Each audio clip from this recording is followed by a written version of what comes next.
Hello friends, എല്ലാ football പ്രേമികൾക്കും CK ടോക്സിന്റെ മറ്റൊരു football ടോക്കിലേക്ക് ഒരിക്കൽ കൂടി സ്വാഗതം. അങ്ങനെ ഏതായാലും കഴിഞ്ഞ ദിവസം കേരള ബ്ലാസ്റ്റേഴ്സ് FCയുമായുള്ള മത്സരത്തിന് മുന്നോടിയായിക്കൊണ്ട് ഒഡീഷ FC പരിശീലകൻ ലൊബേറോ പറഞ്ഞ കാര്യങ്ങളാണ് നമ്മൾ ഇന്നത്തെ ഒരു വീഡിയോയിൽ നോക്കാൻ പോകുന്നത്.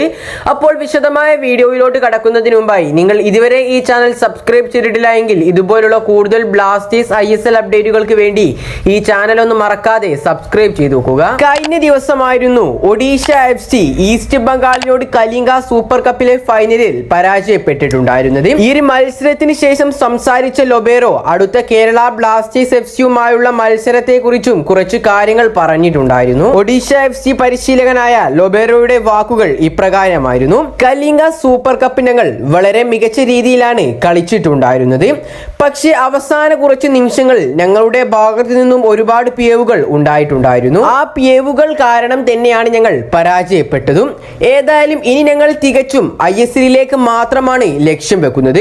കൂടാതെ അടുത്ത ഞങ്ങളുടെ ISLിലെ രണ്ടാം പാദത്തിലെ ആദ്യ മത്സരം എന്നത് കേരള ബ്ലാസ്റ്റേഴ്സ് FCയോടാണ്. നിലവിലെ ISLിലെ ഈ ഒരു 10ാം സീസണിലെ ടേബിൾ ടോപ്പേഴ്സ് ആയ കേരള ബ്ലാസ്റ്റേഴ്സ് FCയോട് വിജയിക്കുക എന്നത് അതികഠിനം തന്നെയാണ്. അതുകൊണ്ട് തന്നെ അടുത്ത കേരള ബ്ലാസ്റ്റേഴ്സ് FCയുമായുള്ള മത്സരം ഞങ്ങൾക്ക് വളരെ നിർണായകം തന്നെയാണ്.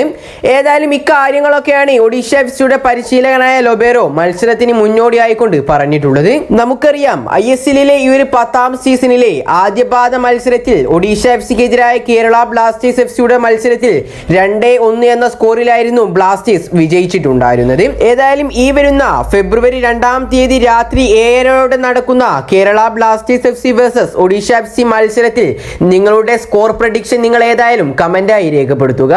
അപ്പോൾ ഈ ഒരു വീഡിയോ ഇവിടെ വെച്ച് അവസാനിപ്പിക്കുകയാണ്. ഇതുപോലുള്ള കൂടുതൽ ISLിനെ കുറിച്ചും കേരള ബ്ലാസ്റ്റേഴ്സിനെ കുറിച്ചുമുള്ള അപ്ഡേറ്റുകൾ അത്രയും പെട്ടെന്ന് ലഭിക്കുവാൻ വേണ്ടി ഈ ചാനൽ ഒന്ന് എല്ലാവരും സബ്സ്ക്രൈബ് ചെയ്തു വെക്കുക. അപ്പോൾ അടുത്തൊരു അപ്ഡേറ്റുമായി വീണ്ടും കാണാം. Good bye.